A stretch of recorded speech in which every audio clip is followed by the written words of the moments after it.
When you think of Rome, you think of power. You see white marble columns against a blue sky, invincible legions, and the birthplace of law and order. You think of civilization. But Rome was never built for comfort. It was built for control. If you stepped out of a time machine into the center of the eternal city, your modern soul would be crushed before the sunset. You wouldn't last a day. Not because you are a coward, but because you have been raised to believe your life belongs to you. In Rome, that concept didn't exist. You belonged to your father, your master, the state, or the emperor. And usually, you were the property of all four. The first thing that would break you isn't the sight of a gladiator. It's the assault on your senses. We imagine Rome as a spacious, orderly city. In reality, it was a vertical slum. Over 1 million people were crammed into a space smaller than a modern airport. You wouldn't live in a villa. You'd live in an insula, a crumbling 5-story fire trap made of cheap brick and rotting timber. There is no plumbing. You carry your waste down the stairs in a bucket, or you throw it out the window into the narrow, dark street below. The air is a thick, humid soup of charcoal smoke, rotting fish sauce, and the unwashed sweat of 1,000 men packed into a single block. By noon, the majesty of Rome is replaced by a desperate, claustrophobic struggle to simply breathe. In Rome, the home was not a sanctuary. It was a dictatorship. The law of patria potestas gave your father, the paterfamilias, absolute legal power over your life. This isn't just about strict rules. If your father decided you were a burden, he could legally leave you on a trash heap to die of exposure. If you angered him as an adult, he could sell you into slavery. He held the ius vitae nocisk, the power of life and death. You could be a 30-year-old soldier with scars from a dozen battles, but in the eyes of Roman law, you owned nothing, and your father could execute you in your sleep without a single judge questioning him. The law and order, we praise, was maintained by the most brutal slave economy in human history. 1 in 3 people you see on the street is a slave. But don't imagine a servant. Imagine a tool. If you were a slave in a Roman household and your master was murdered by anyone, the law was clear. Every single slave in that house, men, women, and the elderly, was rounded up and executed in the street. This wasn't justice. It was a terror tactic to ensure the elite could sleep at night. You would walk past rows of crosses on the Appian Way, smelling the decaying flesh of those who dared to want a life of their own. This wasn't a glitch in the system. It was the engine that made the marble possible. Even the things that seem advanced would be trying to kill you. The famous Roman aqueducts, they delivered water through lead pipes. The wine you'd drink to forget the misery, it was sweetened with sapa, a syrup boiled down in lead pots. You wouldn't just be fighting the violence, you'd be fighting a slow, invisible decay of your nervous system. While you struggled to find a meal that wasn't infested with grain weevils, the very amenities of the city would be poisoning your mind, making you irritable, weak, and confused. Modern life is built on the myth of the self-made person. We believe in upward mobility, talent, and human rights. Rome believed in none of those things. To the Romans, you were born into a slot in a rigid, vertical hierarchy, and the universe intended for you to stay there. There was no concept of equality. There was no idea of human rights. There was only status. And Rome was obsessed with it to the point of psychosis. If you lived in the Roman Empire, your life would be determined by a cosmic lottery. Let's break down your chances of survival. If you won the lottery and were born into a senatorial or equestrian family, you were at the top of the food chain. But even here, freedom is a modern word you wouldn't understand. You were the paterfamilias, the head of the household. By law, you held the patria potestas. This gave you the power of life and death over your entire family. If your newborn was weak, you could order it abandoned. If your grown son displeased you, you could sell him into slavery. But this power came with a crushing weight of expectation. You were expected to lead, to fight, and to spend your massive fortune on public spectacles to keep the mob from rioting. Your life was a constant, paranoid struggle for dignity, dignitas, and authority, auctoritas. You lived in fear of the emperor's jealousy and the poisonous whispers of your rivals. You had the finest food and the best lead-piped water, but you slept with a dagger under your pillow.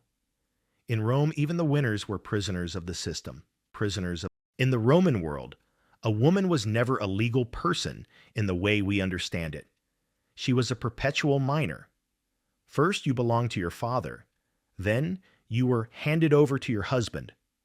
While Roman women had more social freedom than Greek women, they could attend banquets and the games. They had zero political power. You couldn't vote, you couldn't hold office, and your primary virtue was lanificium, spinning wool, and pudicitia, chastity. Your body was a vessel for the state. You were expected to produce sons for the legions. Marriage wasn't about love. It was a property transfer. If you were wealthy, you were a pawn in a political alliance. If you were poor, you were an extra mouth to feed. If you died in childbirth, which happened to nearly 1 in 4 women, you were simply replaced by a younger bride. You were a decoration in the house of a man, a silent shadow in a world of loud men. If you were a free Roman citizen but lacked wealth, you were part of the plebs urbana. You didn't live in a villa, you lived in an insula. These were the high-rise slums of the ancient world. These buildings were death traps. They were built with cheap timber and unbaked brick, designed to maximize rent for the wealthy landlords. They collapsed under their own weight or burned to the ground with terrifying frequency. There was no running water above the ground floor. You lived in a dark, one-room cell with your entire family, breathing in the soot of your charcoal stove. You were free, but you were expendable. Your only value to the state was your vote, which was often sold for a handful of grain, and your potential to riot. The state kept you quiet, with bread and circuses, free grain, and the sight of people dying in the Colosseum. You were a statistic, a body to fill the gaps in the legions, or a mouth to be fed just enough to keep you from burning down the emperor's palace. This is the darkest truth of Rome. The empire was a machine that ran on human fuel. If you were born a slave or captured in war, you were a res vocalis, a speaking tool. You had no rights. Your master could beat you, brand you, or sexually abuse you, and the law would see it as no different than a farmer kicking his ox. If you worked in the mines of Spain or the silver mines of Laurium, your life expectancy was measured in months. You worked until your heart stopped or the tunnel collapsed. Even if you were a highly educated Greek slave working as a tutor, you were still property. The psychological horror was the unpredictability. You could be manumitted, freed for loyal service, or you could be sold to a gladiator school to die for a crowd's amusement the next day. In Rome, the line between person and object was drawn by the whim of a master. The reason you wouldn't last a day in Rome isn't just the filth, the lead poisoning, or the lack of medicine. It's the psychological shock. You are a product of the Enlightenment. You believe you have inalienable rights. You believe that the clerk at the store, the driver on the road, and the leader of your country are all fundamentally equal humans. In Rome, that thought would get you killed. If you spoke to a centurion with the disrespect of an equal, he would strike you with his vine staff until you bled. If you stepped in the way of a senator's litter in the street, his slaves would shove you into the gutter without a word. There was no manager to complain to. There was no police force to protect you. The vigils were there to stop fires from spreading to wealthy houses, not to solve your problems. Rome was a world of predators and prey. Every interaction was a calculation of status. What are you wearing? Who is your father? How many clients follow you? If the answer was nothing and no one, you were invisible. You were a ghost in a city of marble. You would wake up in a shivering, dark room, hear the screams of a slave being whipped in the bakery downstairs, smell the open sewer running past your door, and realize that the glory of Rome was built on a mountain of bodies just like yours. Rome wasn't a civilization you joined. It was a system you survived. And for most people, survival was a luxury they couldn't afford. The reason the average age is so shockingly low isn't that everyone dropped dead at 29. It's because infant mortality was terrifyingly high. Historians estimate that nearly one-third of all Roman babies died before their first birthday. Half of all children died before the age of 10. In a world without vaccines, sterile environments, or even basic germ theory, birth was a coin toss.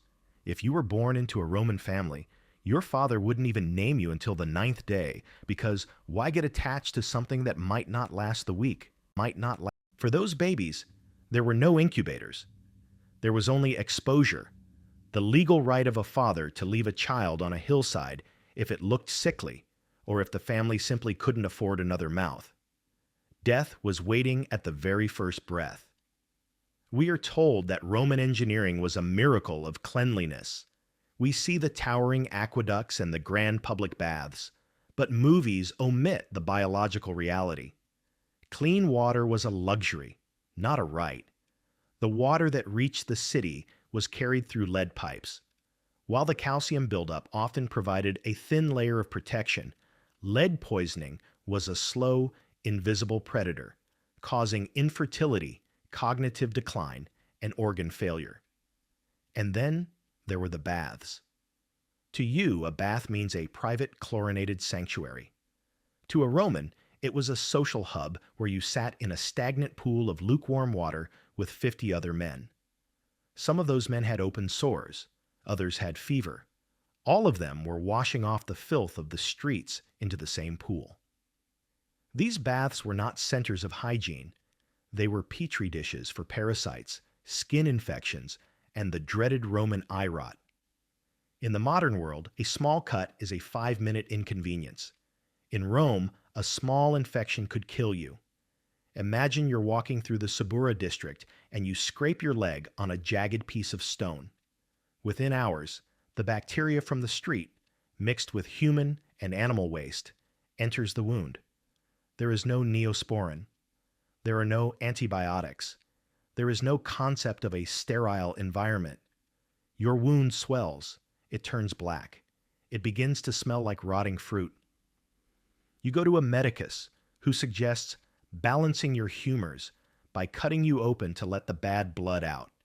His knife was last used on a man with gangrene and hasn't been cleaned since. You aren't dying from a scratch anymore. You're dying from sepsis. The transition from healthy to corpse happened in 48 hours. Rome was surrounded by marshes, which meant it was surrounded by mosquitoes. The Romans called it the Roman fever. We call it malaria. Every summer, as the heat rose, the city became a death trap. Thousands of people would succumb to the shivering ague of malaria. If it wasn't the mosquitoes, it was the seasonal outbreaks of typhoid or dysentery from contaminated grain. There were no cures. There were only charms, prayers to the goddess Febris, the personification of fever, and the hope that your constitution was strong enough to sweat it out. If you were a traveler from the future, your immune system, primed for modern, clean environments, would be overwhelmed by ancient strains of bacteria that the Romans lived with every day. If you made it to adulthood, you were already considered lucky. You were a survivor of a brutal gauntlet. But the pressure didn't let up. For women, the next great hurdle was childbirth. Without the ability to perform C-sections or stop hemorrhaging, childbirth was the leading cause of death for young adult women. For men, it was the legions. If you weren't killed in a skirmish on the Danube, you were likely to die of disease in a cramped military camp. In this world, age was perceived differently. If you made it past 40, people thought you were ancient. You were a venerable elder, a living miracle who had dodged the lead pipes, the stagnant baths, the infected scratches, and the summer fevers. A 50-year-old in Rome had the physical toll of an 80-year-old today. In Rome, the most dangerous thing you could be was a child. To be a Roman child was to play a game of death where the deck was stacked against you from the very first second you drew breath. If you were transported back to the streets of Rome today, you wouldn't last a day, but if you were born there, you likely wouldn't even last a year. Now let's talk about childhood, because this is where most lives ended. In the modern world, we view the death of a child as a catastrophic, rare failure of our systems. In Rome, it was a statistical expectation. Up to 30% of children died before their first birthday. By the time a Roman reached age 10, half of their peers were already in the ground. Why was the mortality rate so devastating? The answer is a brutal combination of ignorance and environment. There were no antibiotics to fight a simple ear infection. There were no vaccines to stop the seasonal sweeps of smallpox or measles. There was no understanding of germs, meaning a midwife's unwashed hands were often a death sentence for both mother and child. Furthermore, the Roman economy was fragile. Frequent famines meant that even if a child survived disease, they might not survive the winter. Malnutrition was the silent killer that stunted growth and weakened immune systems, turning common colds into fatal pneumonia. But the biological risks were only half the story. The most disturbing part of Roman childhood wasn't just the disease, it was the law. In Rome, a child did not have an inherent right to life. Their existence was entirely dependent on the whim of one man, the paterfamilias. When a baby was born, it was not immediately embraced. Instead, it was placed on the cold, hard ground at the feet of the father. This was the moment of the sublatio. If the father picked it up, the child lived. He was acknowledging the infant as his own, accepting the financial and social burden of its upbringing. If he walked away, the baby was abandoned. This practice, known as exposure, was not a crime. It was legal, normal, and accepted. If a child was born with a deformity, if it was a girl and the family already had too many daughters, or if the family was simply too poor to feed another mouth, the father would turn his back. The child would be taken to a designated spot, often a town's rubbish heap or the base of a specific column, and left. Most died of exposure or were eaten by roaming dogs, but some faced a darker fate. They were taken by strangers and raised as slaves or forced into prostitution. The strangers weren't being kind, they were collecting free property. To a modern mind, this feels like an impossible cruelty. We ask, how could they not love their children? But in Rome, love had nothing to do with it. Emotional attachment was a luxury the Romans couldn't afford. Parents often intentionally avoided naming their children or forming deep bonds until the child reached the age of 7. They knew the odds. To love a newborn with the intensity of a modern parent was to invite a broken heart every single year. The family was not a sanctuary of affection. It was a unit of the state. Children were seen as future soldiers, future mothers of soldiers, or future laborers. If an infant couldn't fulfill those roles, it was seen as a defect in the system. For the lucky few who were picked up, life didn't get much easier. There was no playtime, as we know it. Discipline was enforced through physical violence. In Roman schools, the ferula, a cane or rod, was used constantly. The goal of Roman upbringing was to kill the softness in a child. Boys were trained to be stoic, to endure pain without flinching, and to prioritize the honor of their family name over their own lives. Girls were trained for the domestic grind, spinning wool and preparing for a marriage that would likely happen when they were barely 13 or 14 years old. You wouldn't last a day in this version of childhood because your soul is built on the foundation of being wanted. You grew up in a world where your survival was the highest priority of everyone around you. In Rome, you would be a commodity. You would wake up on a damp straw mat, your body covered in flea bites, your stomach aching from a breakfast of watered-down vinegar and hard bread. You would look at your father not as a source of comfort, but as a judge who could have legally ended you at birth. You would see death everywhere, the funeral processions of your siblings, the abandoned infants on the street corners, the casual violence of the schoolroom. You would realize that the glory of Rome was built on the backs of children who were never allowed to be children. Rome was a city that never wasted a resource, even a human one. When a father turned his back and walked away from a newborn left on a trash heap or a street corner, the child's fate was rarely left to the mercy of the gods. Instead, they were swept up by the dark underbelly of the Roman economy. Abandoned babies generally faced one of three horrific fates. The most merciful was death by exposure. If a child was left in a remote area, or if no one saw profit in them, they died of cold, dehydration, or were torn apart by scavenging animals within hours. However, Rome was a city of predators, and an abandoned infant was a free asset. Professional child collectors patrolled known exposure sites like the Columna Lactaria.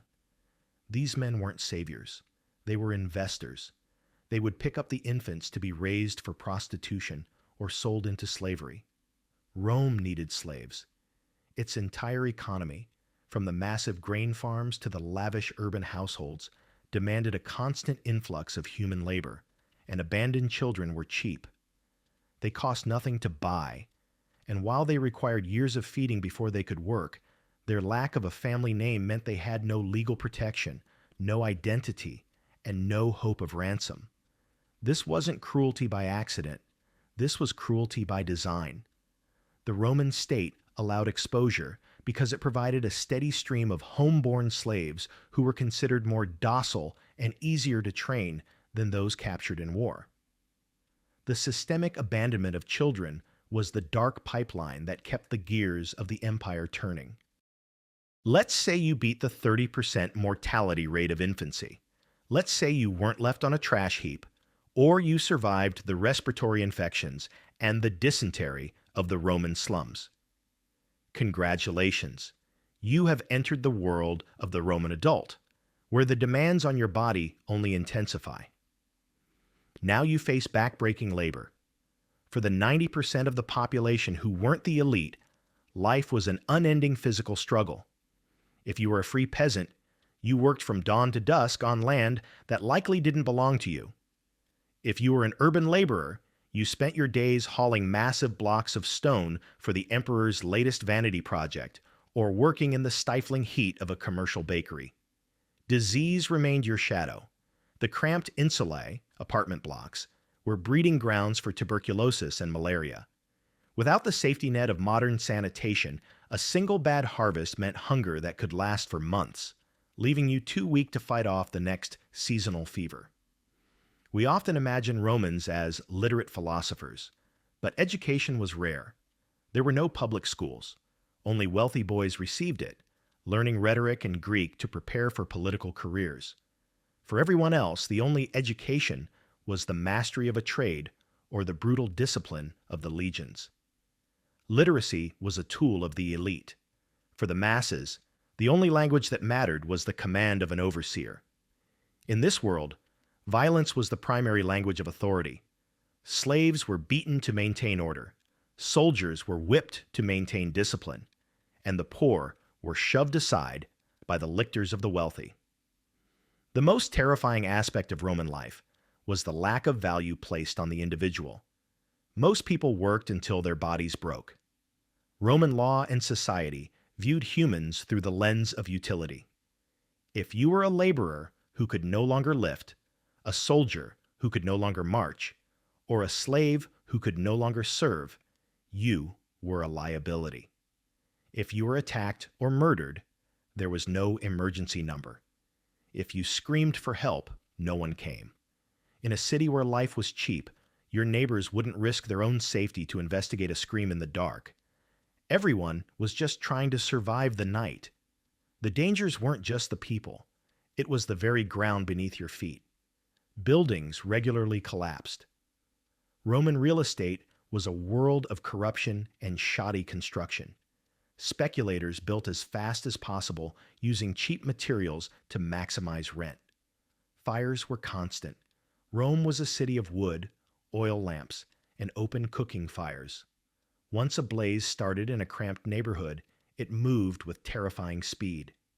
Because the streets were so narrow, fire wagons, manual pumps pushed by the vigils, couldn't even reach the heart of the fire.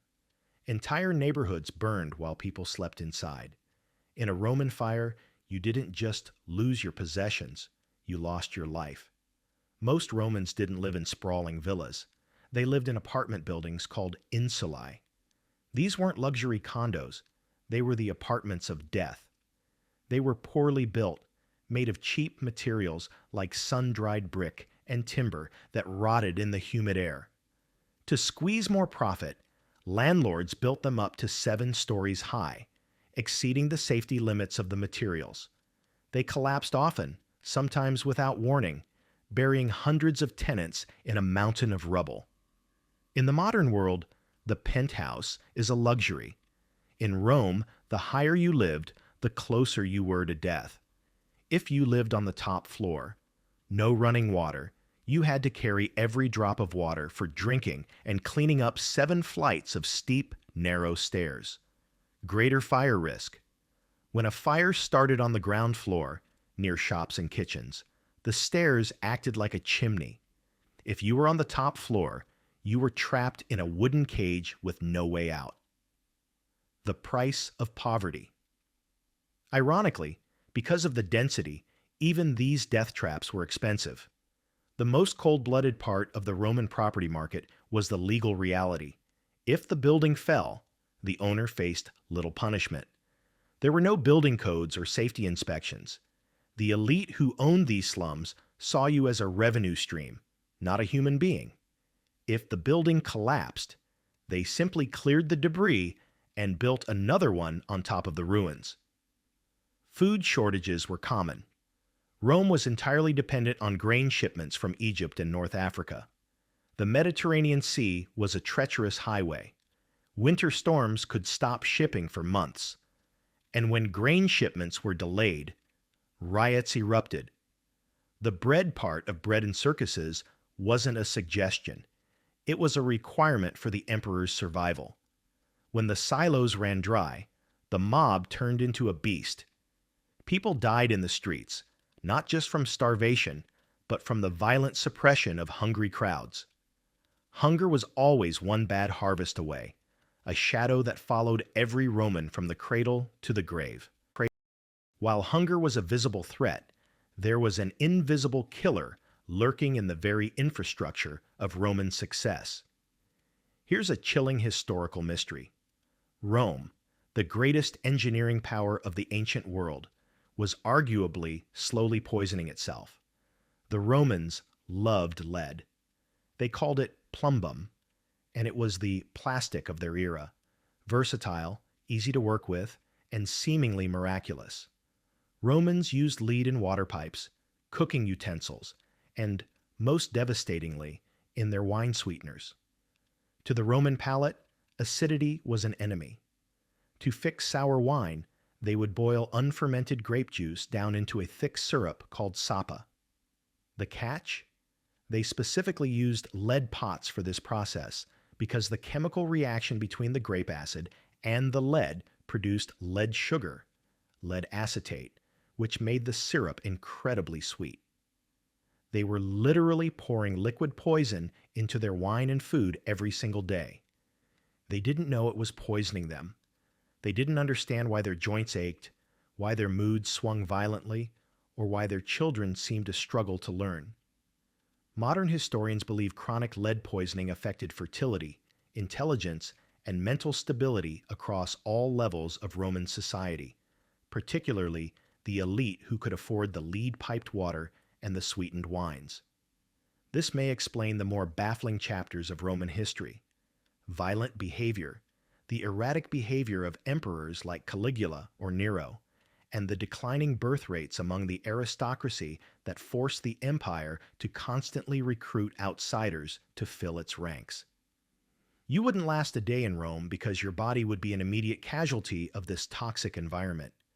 Your modern brain, unaccustomed to heavy metal saturation, would begin to fog and fail in the very civilized world you were trying to navigate.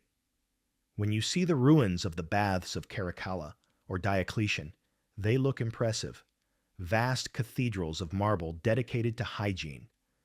But don't let the architecture fool you. Roman bathhouses were breeding grounds for disease. The Romans didn't have a concept of germ theory. To them, clean meant the absence of visible dirt and the presence of a pleasant scent. But the reality of a Roman bath was a nightmare of cross-contamination. Imagine thousands of people, the healthy, the sick, the dying, all soaking in the same water. There was no soap as we know it. Soap wouldn't be popularized for centuries. Instead, people cleaned themselves with oil. They would slather their bodies in olive oil and then head into the caldarium, the hot room, to sweat. To remove the filth, they scraped it off using metal tools called strigils. Think about that process: blood, sweat, dirt, skin. All of it was scraped off the body and often rinsed directly into the communal pools. If a man had a weeping skin infection, he soaked in the same lukewarm water as you. If a child was coughing up blood from tuberculosis, they breathed the same humid, stagnant air in the steam rooms. The baths were social equalizers, meaning a wealthy merchant could be sitting inches away from a beggar with open sores. The water was rarely drained completely. It was simply refreshed by a constant, slow trickle of new water. If you entered healthy, you might leave sick. You wouldn't last a day in Rome because your modern immune system, shielded by hand sanitizer and chlorinated water, would be utterly defenseless against the ancient cocktail of bacteria, parasites, and fungi swirling in the luxury baths of the empire. Roman public toilets, known as latrinae, were designed for efficiency and social interaction, not hygiene or privacy. There was no privacy and no separation. Imagine a long stone bench with a series of keyhole-shaped holes cut into it, positioned inches apart. There were no stalls, no dividers, and no doors. You sat shoulder to shoulder with strangers, neighbors, and even social superiors, conducting your business while discussing the latest news from the Senate or the upcoming games at the Colosseum. But the lack of privacy was the least of your concerns. The true horror lay in the sanitation, or the complete lack thereof. There was no toilet paper. In its place, the Romans used a device called a xylospongium, a shared sponge on a stick. This sponge sat in a basin or a shallow gutter of salt water or vinegar at your feet. When you were finished, you took the sponge, used it, and then rinsed it back in the communal water for the next person to use. Everyone used it. Yes, everyone. In a city of 1 million people, these sponges were the primary vectors for a biological catastrophe. Parasites and infections spread easily. Intestinal worms, dysentery, and cholera were rampant. Roundworms and whipworms were so common that they were likely considered a normal part of the human experience. The clean water running in the gutters beneath the seats was often stagnant or backed up with waste, creating a breeding ground for flies and bacteria. Furthermore, these toilets were physically dangerous. The buildup of methane gas in the sewers below could lead to sudden, violent explosions or tongues of flame shooting up from the holes. Romans were so terrified of the demons of the sewers that many latrines featured shrines to Fortuna, the goddess of luck, to protect them from death while they were at their most vulnerable. This was daily life. You wouldn't last a day in Rome because your modern understanding of personal space and sanitation would be violated in the most disgusting way possible before the sun reached its noon peak. While the toilets were a nightmare of filth, the streets were a nightmare of power. We are often sold the idea of the Pax Romana, a period of relative peace and stability, but make no mistake, Rome didn't control people with kindness. It didn't maintain its borders through diplomacy or its internal order through a fair judicial system. It controlled them with fear. In the Roman Empire, the state's authority was manifested through the absolute and public destruction of the human body. Public executions, torture, and crucifixions were not back-alley secrets. They were the primary tools of governance. Punishment wasn't just justice, it was entertainment. The Roman legal system functioned on the principle of exemplum, making an example of someone to ensure the rest of the population remained submissive. If you were a rebellious slave, a political dissident, or a common criminal from the lower classes, your death was designed to be as slow, painful, and public as possible. Crucifixion was the ultimate servile punishment. It was a slow, agonizing death by suffocation and exhaustion, designed to humiliate the victim. Thousands of crosses would line the major highways leading into Rome, such as the Appian Way, acting as gruesome billboards for the power of the state. Bodies were displayed for days, left to rot, and be picked apart by birds as a lingering reminder of what happened to those who dared to defy the social order. Pain was public. The Colosseum, the very symbol of Roman civilization, was a venue for state-sponsored slaughter. During the morning sessions, the crowds watched damnatio ad bestias, the execution of criminals by wild animals. These weren't fights. They were ritualized killings where the victim was often tied to a stake or left defenseless, while lions or bears tore them apart. Fear kept the empire together. There was no concept of civil rights. If a soldier decided to strike you in the street, you had no recourse. If an official accused you of a crime, torture was a legal and standard method of interrogation for anyone who wasn't a member of the high-ranking elite.